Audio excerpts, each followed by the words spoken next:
Good day, everybody. And the last time that I'm going to do this live in 2024, although I'm going to do one on January the 2nd as well on a similar topic. So if you're with us now or watching this in the next couple of days, make sure you come back and join us on Thursday afternoon. Hope you'll do that. If you're with us live or if you're watching this later, so glad that you're here. Eventually, this will be an episode of the Remarkable Leadership Podcast, which you can probably see over my shoulder. But what I want to do right now is just give you a chance to think about this being here on the video live, or if you're watching later. But if you're with us live, I want you to do one thing. I want you to go into the comments section of whatever social media channel you're on and say hello and tell us where you're located. Doing that does two things. Number one is it lets me know where you're located, which is kind of good. But more importantly, what it does is it gets you used to using your fingers. Because my hope is that during the course of this conversation, you will engage in it.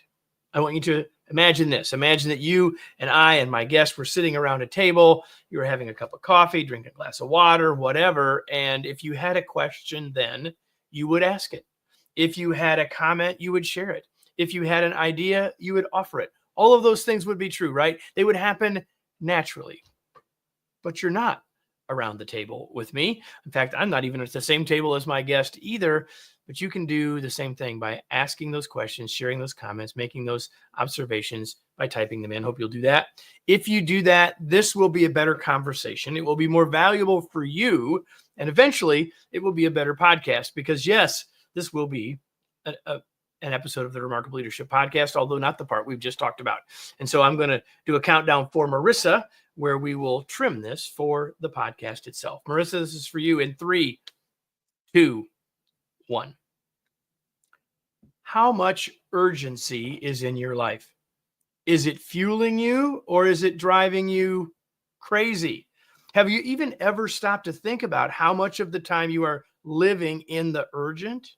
And whether you have or are just now thinking about that question for the first time, is living in the urgent serving you? We're going to talk about undoing the urgency in your life and in your work today. But really, this episode is about a lot more than just that.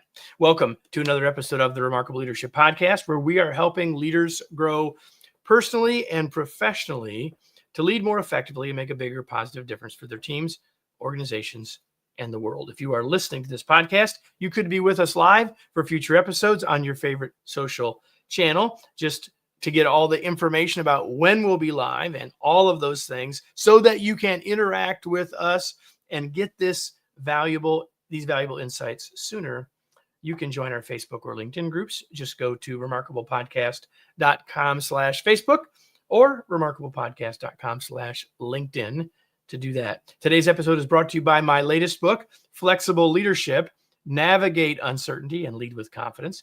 It's time to realize that styles can get in our way and that following our strengths might not always be the best approach. In a world more complex and uncertain than ever, leaders need a new perspective and a new set of tools to create great results for their organizations and team members. That's what Flexible Leadership provides you. Learn more and order your copy today at remarkablepodcast.com/flexible. And with that, I'm going to bring in my guest. And there he is. Mr. Matt Reynolds is joining us. And let me introduce him to you, and then we are going to dive right on in. Matt Reynolds is a strength and conditioning coach, a former professional strongman. You can tell by looking that he's stronger than me. And the author of the new book, Undoing Urgency, Reclaim Your Time for the Things That Matter Most. He is the founder, owner, and CEO of Barbell Logic, one of the largest online strength and nutrition coaching companies in the world. With 25 years of experience in the industry, his focus is on redefining traditional personal training by creating connections in the online space and increasing access to professional coaches. Matt, that's a wonderful goal, and you have got other goals related to this book, and I'm glad to have you here to talk about some of those. Welcome to the show. Hey, thank you so much for having me. I'm excited to be on. It's a pleasure to have you. By the way, I love you got all the little sticky notes, the Post-it notes in the book, which is, I like it. It means you actually read it. Yep. I saw those. That's great. Well, that's what I do. If someone's going to be on this show, I will have read their book. Maybe not every single word, but Sure. by and large, the No, I love largest percentage. So you open the book talking a little bit about your personal journey, and we don't need to go there. It's a useful and interesting context, but I really want to talk about your journey to the book. Sure. Like what, I've introduced you as a strength coach. I've introduced you in a lot of ways, and yet you've written this book about undoing urgency. So what's the journey to this book, and why this book, Matt? Yeah, it's a great question. So I'm coming up on my 17th anniversary of being a business owner. And so nearly 2 decades at this point of being a business owner, I've just learned so many things. I'm one of these guys that is in a never-ending pursuit of knowledge, and I didn't go to school for business. I've got both my undergrad and my master's in education. I was a teacher in my early days. I love to teach, still get to teach. I just get to do it more in the private sector now, and so love it. But really, I think that there were so many lessons that have been learned over the years in business ownership, and many of those lessons were learned really out of the failures more than the successes. And so the successes are great, and we celebrate those. But if we don't learn from the failures, then I think we're destined to repeat those. And so I think there's a lot of lessons to be learned. And it was holding up a lot of bandwidth in my brain, taking up a lot of brain space. And so when Forbes approached me about writing a book, this is the topic that I wanted to write on. And it was really what I recognized as lessons I've learned over the past 2 decades of really. The book was written probably primarily for myself, I'm preaching to myself in that I've been somebody who's drowned in urgency for many years, and I live my life hyper efficient. I get up super early in the morning, I get work done, and I've just been a workhorse for 2 decades or so, and yet if I'm not careful, my entire calendar will become full. And that seems good, and it seems like I'm getting a lot accomplished. And really what ends up happening is I spend all my time focused on the things that are less important and more urgent. And so for me, it was about, when we were kids, if somebody asked my dad in the 80s, how's it going? Or how you doing? Which is the same question we ask today. The answer would often be good. And now if you ask anybody, how's it going? The answer is busy. And so we're drowning in busy, and we're drowning in urgency and trying to get our head above water. And so this is really a book about that. It's not a time hack book. There are certainly very practical techniques that you can use that will help you here, but it's not really about the time hack. It's more about understanding core values and living a life in congruence with those core values, which is I want to spend the time in my life, as much time as possible, on the things that are the most important to me, which for me are, family and faith and health and fitness and being the CEO of my company, and not just working in the business, but working on the business. And so those things become very important. And so poured out everything I knew about it, and very, very proud of the book. The book's done very well here in the first few weeks of its launch. And so really excited about how we got there. And the process of writing the book, honestly, I hear a lot of people saying writing a book is one of the hardest things they've ever done. It was difficult. I think the second book I write, if there is a second book, will be more difficult. I think this was 20 years of things I had sort of pent up in my brain.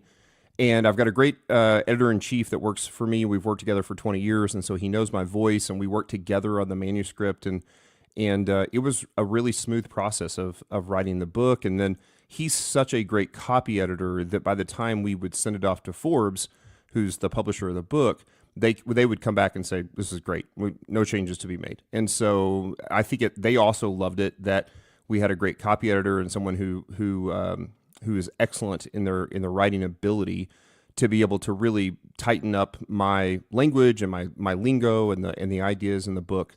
And so it was a pretty smooth process. It was about a 6-month process from start to finish. But what it did for me is it allowed me to take all of those things that were sort of stuck in my brain and put them in writing so that I can pass them down to future generations of Reynolds, of my family and my community and my staff and the people that I've been able to connect with. And so that was a tremendous help for me. And so now it's allowed me to focus, to take some of that space that all of those things were taking up bandwidth in my brain and focus more on the important things in my life. So even the writing of the book was, there's deadlines with turning in, I think had to do 1/3 of the book, deadlines for every third. And so you meet those deadlines, you get it turned in, and then that is sort of off your plate and on to the next third. And then when you finally wrap up the book, you're like, okay, the book is done, and I'm proud of it, and this is great, and now I can focus on other important things in my life. And so that was really the journey of writing the book. So obviously, if you're in business for 17 years and lived longer than that, there's lots of lessons that you've learned, lots of things that you could write about. And you said this was sort of a compilation of some of the most important things you learned. Why, of all the things it could be, right? I mean, you could have written about things you learned about coaching or things you've learned Sure. about any number of other things.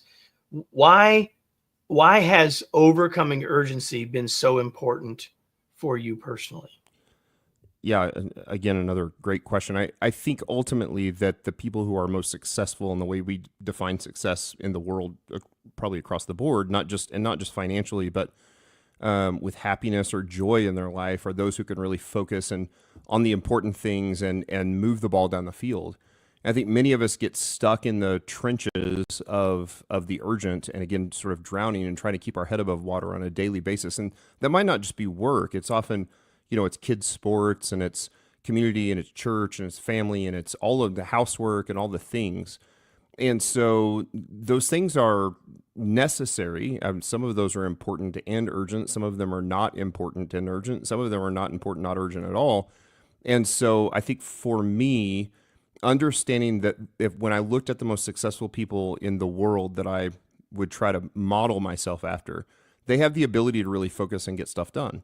And for me, the focus had to be on the important things, not on the urgent things. The important things are the things that you think about, that is the legacy that you leave when you leave this earth, is the legacy that you leave to your children and grandchildren and great-grandchildren and even those generations that you'll never meet. And so I want to focus on the important things. The important things are always drawn back to or connected to my core values. And so if I'm not living a life symbiotic of that, then I'm not really, with my actions, living a life that shows those core values. And so once I recognized what my core values were, I wanted to spend my time focused on those things and how to move the ball down the field. And I think, I've got great parents. They loved us well, but I was born the poor son of a Baptist preacher, and raised in rural Arkansas for many years of my young life. And I think my parents have very much prepared us from a work ethic standpoint, education standpoint, to move the ball down the field as their children. And we've been able to do that. I want the same thing for my kids, and then I want the same thing for my grandkids and great-grandkids. I don't have an ounce of jealousy in me I hope my kids surpass me. I hope my grandkids, and that doesn't mean they have to be CEOs or founders of companies, but to be able to do the things that bring them joy and move the ball down the field, I think is really important. And so for me, that was the greatest lesson learned. And those lessons, again, are often most learned in the failures and the places that I failed. And so, you mentioned this, but the book is very vulnerable and transparent, especially early on, talking about my own struggles with these things. And so certainly I've learned lessons from the celebrations and the mountaintops, but I think the lessons are better learned in the valleys and in the struggles. And so one of my favorite books I've ever read is a book called The Hard Thing About Hard Things by Ben Horowitz, who is one of the founders of Andreessen Horowitz with Mark Andreessen, one of the biggest venture capital firms in the world. And he's been a very successful guy. Obviously, he owns one of the biggest venture capital firms in the world, but he tells a story of what it was like being a CEO as an operator on a day-to-day basis, and how painful it is. It is extremely painful, and it's extremely stressful. But the lessons are in those failures. The lessons are in the struggle. The lessons are in the hardships. And so this is my story of the hardships and the struggle and the lessons I've learned. And I hope that people are able to take some of those lessons that I've learned the hard way and not have to learn it in such a difficult manner. They don't have to go through the federal lawsuits or the things that I've been through that were very, very difficult in my life, or struggles with my family or my marriage or whatever the thing is. And so there are lessons to be learned there. And when I was able to refocus my life on the things that matter most to me, on those core values, that's when I really started to see success. And so we went from, again, certainly from living well below the poverty level in the United States in the 80s to both my brother and I have built, like 8-figure businesses and, really bootstrapped from nothing. And so I think there are lessons to be learned there that I've been able to do that as an operator for the last 20 years. With those lessons learned, not everything is good. It's not always up and to the right. It's not linear. There's so many ups and downs. And so this is my story of those things. And I think that's incredibly important. Everybody, I've read probably thousands. Well, I know, well, more than 1,000 books. And I have never read a book that opens with a dedication to the author's grandchildren and great-grandchildren. So who don't that currently exist, by the way. Well, yeah, I gathered yet. that because I had a sense of how old your kids are. Yep. And so I share that with all of you listening because I think it connects to what Matt's saying, excuse me, about how this book, while it's about our time and dealing with things that are urgent in our lives, it's really, as I promised in the open, about something more than that. I want to get to several things before we finish, Matt, but I want to go back to the word that you used earlier. I put it, for those of you watching, I put it on the screen earlier, the word busy, which I have said, Matt, is with deference to my grandmother, I suppose, my dearly departed grandmother, that busy is the most dangerous 4-letter word in the English language. Yeah. And you said it, we used to say, how are you? We're good. And now we say, oh, I'm busy. And it ends up being dangerous in part because it gives everybody a pass. Yep. Oh, I'm busy too. Right. And it's an excuse as much as anything. And so because that is such an important concept for me to help people get past and try to get past myself, I think it's one of the reasons I like the book so much. But again, there's more to the book than that. And it gets at some other really important things. There's about 3 or 4 things I'd like us to talk about briefly before we finish. And the first one may be the thing I will remember the most from the book. And that is the idea, as humans in life, we will have hardships. Like Sure. No one's life is easy. Even if you look at someone's at a distance and it looks easy, we know it's Probably really not. Sure. And yours is not, as you're listening. And yet you're suggesting, Matt, and I think rightly so, that we need hardships in our life. And in fact, we need a certain kind of hardships in our life. You want to talk about the idea of voluntary hardships for a minute? Sure. Yeah. So the concept of voluntary hardship, first off, it comes back, I think you laid a great foundation there, is that we know that hardships are going to come. Involuntary hardship is going to come in our life. And we don't know what that's going to look like or when it's going to hit, but there will be tragedy, there will be death, there are losses of jobs and lawsuits and divorces and whatever. And those things, that involuntary hardship is not guaranteed to refine. And we know this because, guys go to prison, involuntary hardship, and they often don't come out better. Most of the time they come out worse. You can come out better from involuntary hardship, but it is not guaranteed. And so I think one of the primary core values of myself and my company is that we choose hard things that no one else is going to make us do. That's something that you have to decide to do. As you mentioned, my background is in strength coaching and as a strength athlete, and no one, it's hard to put a heavy barbell on your back and squat. Nobody wants to do it. Some people like going to the gym and exercising and getting hot and sweaty and feeling good, but there is something about choosing the hardest things in the gym. The hardest thing, and certainly strength training is not the only voluntary hardship you can do. There's lots of voluntary hardships. Sometimes it's having the awkward conversation you need to have with a friend or family member or staff member or whatever, and often people run from those things. And I'm saying in the book we should run right towards them. When there are necessary voluntary hardships that prepare us physically, emotionally, mentally, socially, for when the involuntary hardship comes, we've been refined by the voluntary hardship. We know how to handle it. We know the stress response that we get from it. We understand the cortisol dump that we may get from a hormone perspective. All of those things we can mimic in voluntary hardship, so that when involuntary hardship comes, when the tragedy strikes, when somebody gets cancer, when someone dies, when you lose your job, when you get divorced, when whatever the thing is, and God forbid any of those things happen, but you are better prepared to handle it. And so I think in today's age, where Most of us sit at a desk all day and work often from home, including myself. There's not a lot of baked in hardship in our day-to-day life. And so one of the things I love to do as a side note, just like going on YouTube, is I love watching the lifestyle of people who live voluntarily hard, right? Like I've been watching a series of videos on people that live in northern Siberia, in the coldest city in the world, and what their life is like, and they've chosen to live there. They've chosen this life. And so when involuntary hardship strikes them, they're like, well, every day's hard. We work hard and do hard things all the time. And so whether that's putting a bar on your back and squatting the heaviest you've ever squatted, even though you're terrified of it, whether that's running the 5K or the half marathon you've never done, whether that's having the hard conversation, the awkward conversation that makes you better. By the way, every awkward conversation I've ever had has made the next awkward conversation a little easier. And so certainly I still hate confrontation, and I don't enjoy those things at all, but there are times when those conversations are necessary. And so choosing voluntary hardship refines us and makes us better, and better prepares us for involuntary hardship. And then I would say also prepares us in a way to greatly improve the chances of involuntary hardship also refining our lives.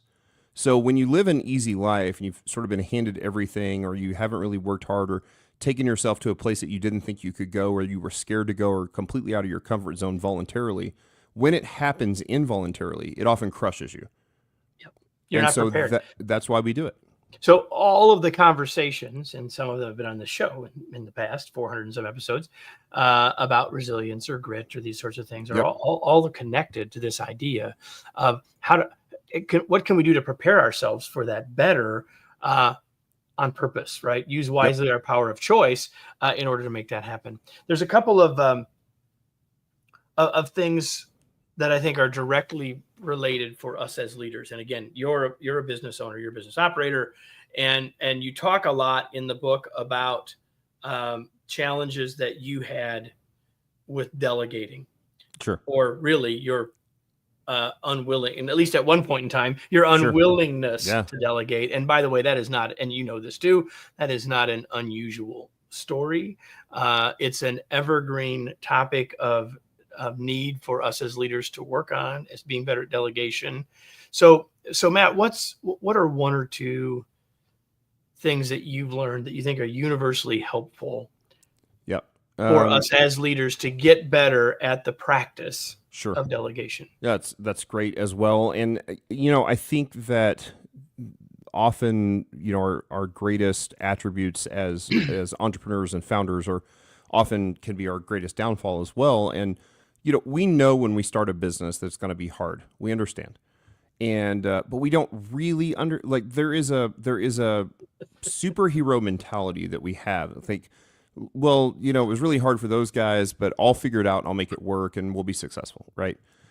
Yep. And so in the beginning, when you're starting a new business, you are the owner, you're the manager, you're the technician, you're all of the things. One of my favorite books is The E-Myth that talks about these things. And you are probably better at every single job in your business than anyone else could be at that moment.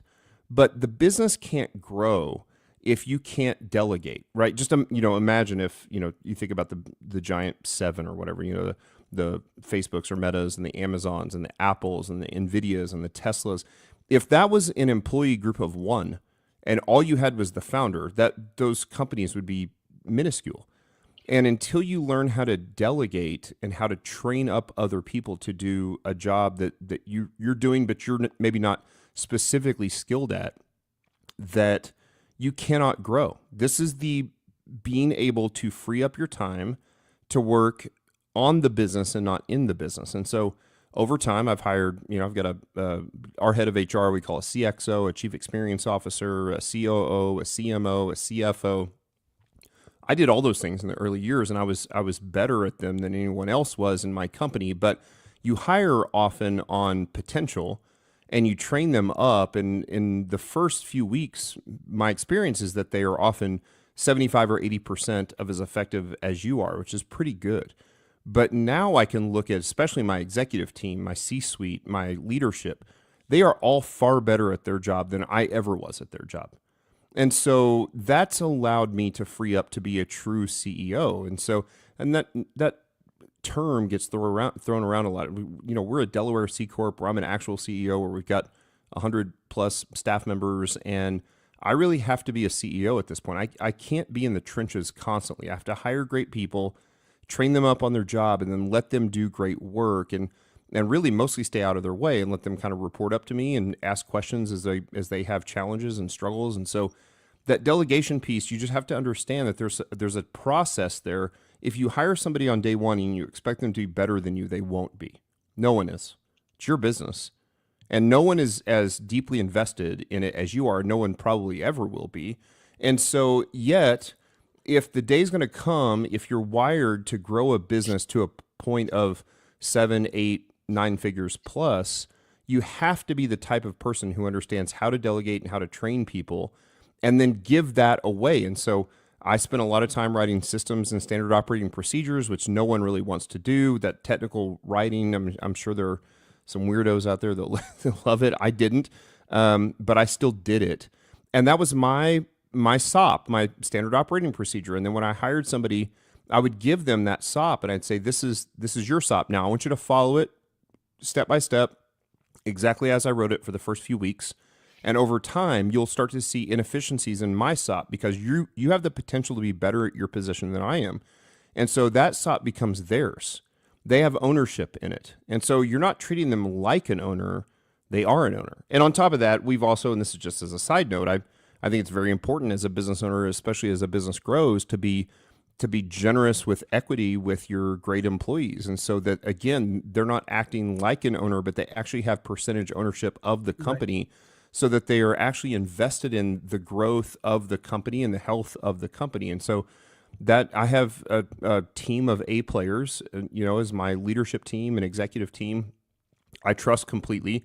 I could go on vacation for 3 months at this point, and I'm sure they would all say, like, yeah, we need you to be here. But the company would do just fine for a quarter or more without me being there. And the goal there eventually is to have a business that's not entirely reliant upon you. If the business is reliant upon you, and again, for some people, they may just want to own a mom and pop owned profitable business, make $100,000 a year plus, and there's nothing wrong with that whatsoever. For me, I'm wired to grow the biggest business I possibly can. And if that is going to be the case or the scenario, I have to be able to delegate out to other great people and build a team of A players and then let them do what they do best, which is, so my COO he's incredible and is from the Pacific Northwest and comes from lean manufacturing and in sort of rocketry and airplanes and those like major multi-billion-dollar companies and has applied lean manufacturing to online strength coaching, which no one's ever done. And so what we've been able to do is improve efficiency of our coaches dramatically. So the dollar per hour of our coaches have gone up 5 or 10x with no loss in service to the clients because he's great at what he does. Now, I'm not nearly as good of a COO as I am a CEO. My CXO, she's incredible with people. She's a people person. And so, and I'm service-minded guy and I love people. And yet there are times that I see those emails come in and I think, man, if I were the head of CXO or HR, like I'd be firing back an email that's sort of mean and putting them in their place. And she just does it with grace and dignity and wisdom. And so all of these people are now better at their job than I could ever be at their job. They weren't on day one, but you have to trust them and trust your ability to hire great people. You hire great people. You put them in a place to succeed. You train them up to succeed, and then you let them go. You let them run. You let them run and get out of their way and do their job. And so, certainly we still have checks and balances. They report to the rest of the leadership team and the rest of the executive team and to me as a direct report. But for the most part, the answer is like, yes, everything's great. You're doing awesome. Keep, stay the course. So I knew before we started, I'm talking with Matt Reynolds, the author of the book Undoing Urgency. And there's lots more I knew that we could talk about, we would not get to. But there's something at the end and there's a whole, we really haven't even talked about sort of the big chunk of the book, which is about your game plan approach to goals and actions and metrics, et cetera. And so we're going to leave that for people to go buy a copy and get into all that sort of very practical and useful stuff about helping to move out of urgent and into important. But there's something at the end of the book that I know that you want to talk about, and I wanted us to talk about as well. And it's sort of the ultimate purpose, I think, of Sure. everything we've talked about and everything in the book. And it's an insight that's worth us thinking about. And it's the difference between joy and happiness. And oftentimes people are trying to create happiness. You know, our Constitution says the pursuit of happiness. Sure. And yet you say, not so fast, Kevin. Yep. Maybe there's something we should think about differently there. You want to share with that real quick? Sure. I think happiness is great. So the last thing I want to do is act as though happiness isn't, but happiness in my experience is fleeting. It's a feeling, it's an emotion that you have for a short period of time. And when life is good, you feel happy. And, if my wife got diagnosed with cancer tomorrow and certainly knock on wood that she doesn't, I won't be happy, but I can still have joy because I live a life that is founded in my core values. And so when we live a life that's again founded, synergistic, and congruent with our core values, we're playing the long game. Coming back to the beginning of the podcast, the reason that I dedicated the book to my grandchildren and great-grandchildren and great-great-grandchildren is because I'm playing the long game. There are generations of Reynolds at some point, probably my great-great-grandchildren, who will not even know that they won't know my name. I don't know the names of my great-great-grandchildren or grandparents. I know the names of my great-grandparents. I don't know or remember much about them. They died when I was really young. And I know my grandparents fairly well. But that is a moot point because when I'm playing the long game, what I'm trying to do is invest in the values of my family and myself and the things that really matter. And the values can be passed down from generation to generation. So while I couldn't care less if my great-great-grandchildren know that Matt Reynolds wrote a book or even more, like less importantly, I guess, was a CEO of this company called Barba Logic, I hope that the values manifest itself to my children and then to their children and then to their children. And so when we do that, I think we often find we're playing a long game, and a long game is what really joy is attached to. So it's regardless of circumstance. And so I talk in the book some about, the famous NBA players, Michael Jordan and Kobe Bryant, who I'm both fans of, albeit, men who have made mistakes certainly in their lives, as have we all.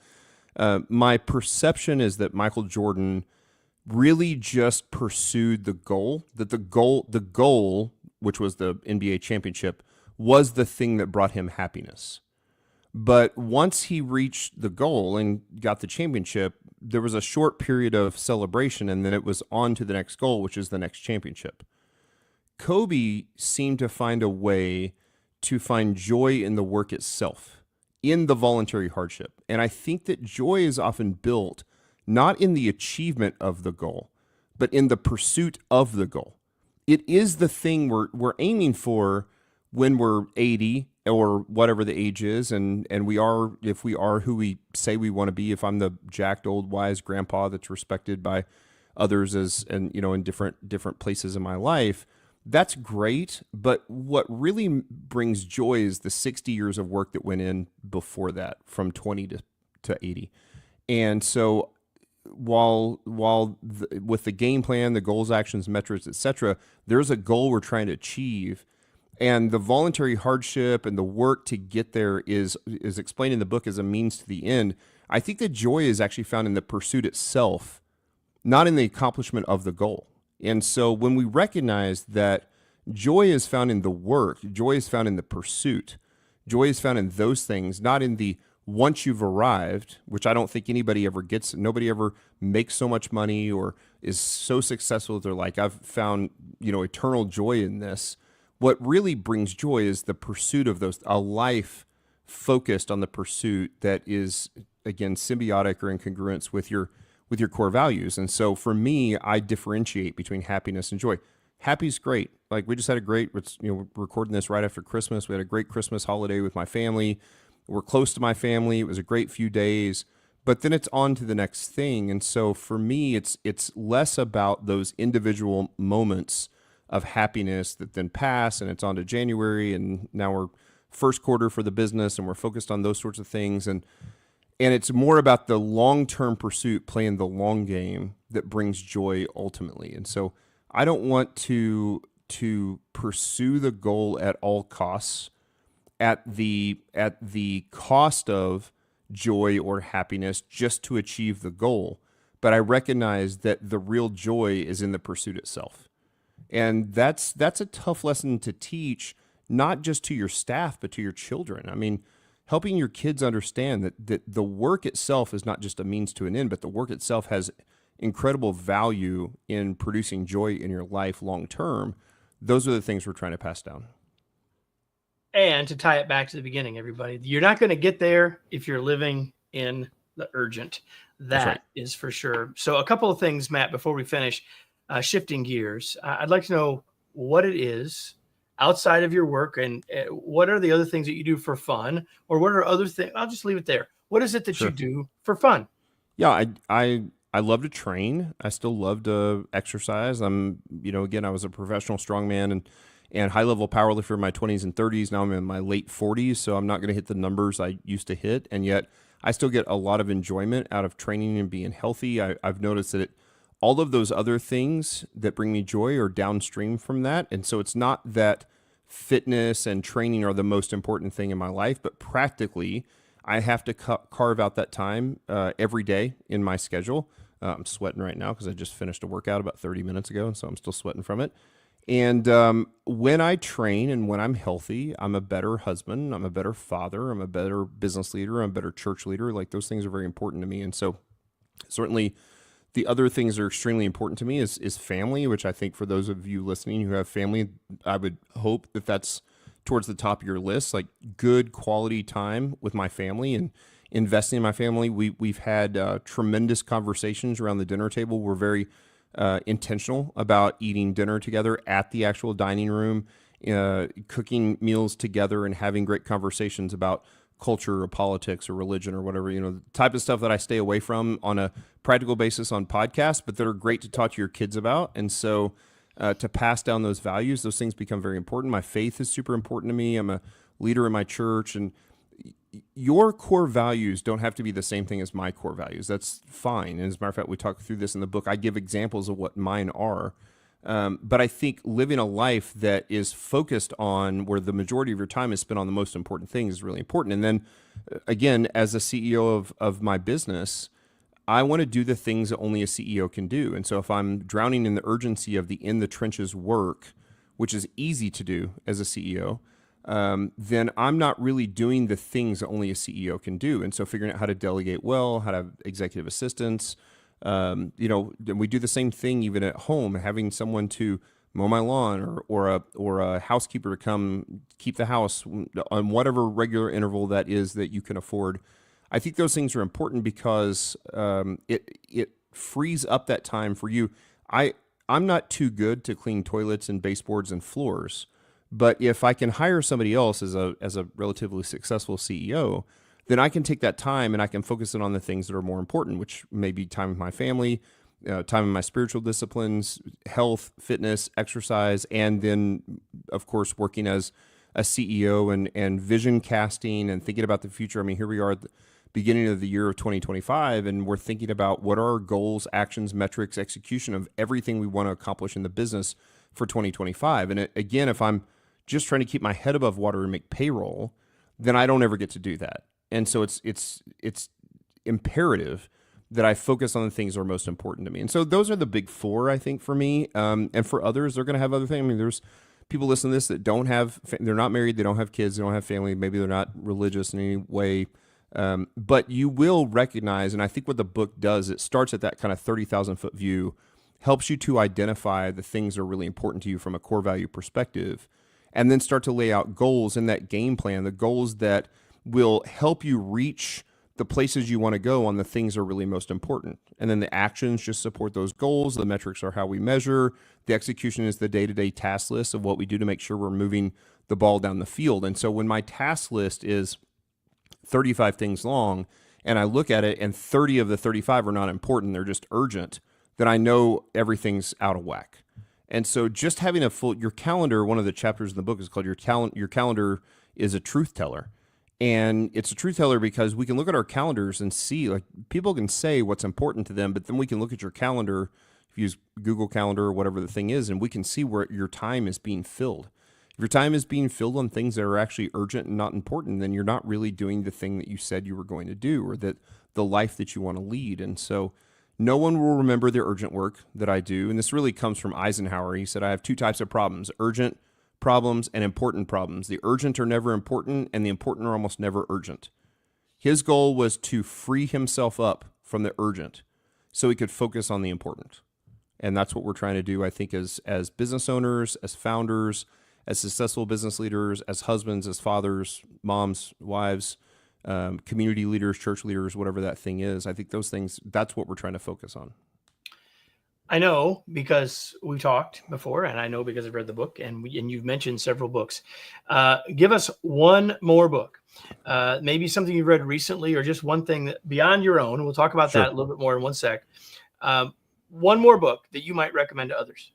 Yeah, I think one of my favorite books I've read this year is it's a book called Never Enough by Andrew Wilkinson, and he's a multi-billionaire at this point. He started as a barista, and it's that concept of exactly what the title of the book, Never Enough. There's always this pursuit of the next goal. Can I make more money? If I'm a millionaire, can I become a 10 millionaire, and 100 millionaire, or a billionaire, or whatever the thing is? And it was this, he felt like he was stuck in a rat race to try to constantly accomplish this goal, when he recognized again that the value was actually in the pursuit, was in the work, and to enjoy the work that he did.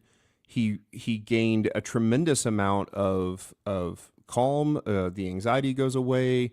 You start to realize, like, I'm doing the thing I love. Like, this life that I became very addicted or obsessed with fitness and training and lifting weights when I was 18 or 19 years old. My parents thought this is just a sort of a ridiculous phase that he's in as a hobby.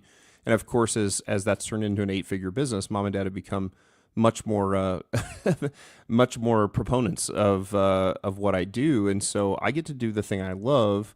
But the thing I love now, while I still love to train and I still love to coach, the real challenge for me that I love more than anything else is actually in being a leader in the company. It's being the CEO and trying to lead well and be a great leader. And so I read a ton of biographies about great leaders and learn from them, learn from their mistakes, learn from where they did well. But the book Never Enough from Andrew Wilkinson is an excellent book. If you feel like you just can't ever not just get your head above water out of the urgency, but no matter how much you are able to accomplish, it's never enough, and there's always a pursuit for more. This is a great book to read. So if you're struggling to think, like, I'm never satisfied with the accomplishments, this is a great book. And it's really, I think, comes back to that idea of finding joy in the work itself, not in just the accomplishment of the goal. Was very cathartic for me to read, just like The Hard Thing About Hard Things was. I love reading books about people and their struggles, because I want to read books, especially for people who have gone through similar struggles as I have, and come out on the other side and learn lessons from those things. I don't want to have to learn those same hard lessons he did. So in the same way that I hope people learn lessons from my book, and which is probably more for the up and coming business owner, for those who are in their first 5 years of business ownership, I've had a ton of stay-at-home moms reach out and write reviews for Amazon and say, this is great. Like, their lives are drowning in urgency, and the schoolwork and the sports for the kids and the keeping the house and all those sort of things. Whatever that thing is, I think there are lessons to be learned there. And so for me, I love to read books where people, they get it, they understand me. And while he doesn't know me from Adam, I can read about his struggles and say, I've been right there. And say, okay, there are lessons to be learned here that I don't have to learn as hard as he did. I can take and learn. This is what's so great about books. I mean, you have these people who have accomplished so much, and they take their entire life story and they put it in 250 pages, and within 2, 3, 4 days, you can read the entire thing and take and glean all of this information from a life of work. Like, this is what I love about reading. And being in a never-ending pursuit of knowledge. And so, yeah, I love that book from Andrew Wilkinson. We will have links to all those books that we've mentioned in the show notes, as well as a link to Matt's book. In the title of the book is Undoing Urgency. For purposes of being an author, long story, you will see that's by Ryan Matt Reynolds. You know that you can call him Matt. We've been calling him Matt all day. Where can people learn more about the book? And where do you want to point people real quickly before we wrap up? Yeah, they can go to my website, which is ryanmattreynolds.com. It talks all about me in the book. Certainly, Amazon is sort of king of the rankings at this point. So getting the book on Amazon is great. There's a great Amazon author page there that you'll find on Amazon if you just search Undoing Urgency as well. And then if you're interested in strength coaching, my company is Barbell Logic. You can go to barbelllogic.com. You can follow Barbell Logic on social media. They're Barbell Logic everywhere. Or follow me personally on social media at Reynolds Strong on all the social medias, Instagram and X and LinkedIn and all that stuff. And so would love to hear from you, especially if you get the book. Love some feedback. If you get the book and read the book, would love a review, honest review, not just asking for 5-star reviews, but honest review would be excellent. So ryanmattreynolds.com is probably the best place to go, and you can fan out from there. ryanmattreynolds.com. So before we go, everybody, and before I thank Matt for being here, the question that I ask all of you every single episode, and none of this matters in the last 40 some minutes if you haven't thought about this question. And the question is now what? What action will you take as a result of being here? Because if you don't, what's the point? I mean, hopefully you found this entertaining and engaging and interesting, but it won't change anything unless you decide to do something. And so we hope that you will take action, not just in terms of buying a book, which we hope you do, but also what ideas did you take from this that you will apply immediately? Because it's when you do that your life and your work will begin to change. Hope you'll do that. Matt, thanks for being here. It's a pleasure to have had you here. Thank you so much for having me. It was a great conversation. And everybody, if you enjoyed this, make sure that you like and subscribe wherever you're listening to this podcast or watching this podcast so you don't miss any future episodes. Make sure to share it with someone else so that they can join us too. And because we're here every week, and I hope you'll be back with me next week for another episode of the Remarkable Leadership Podcast. Thanks, everybody.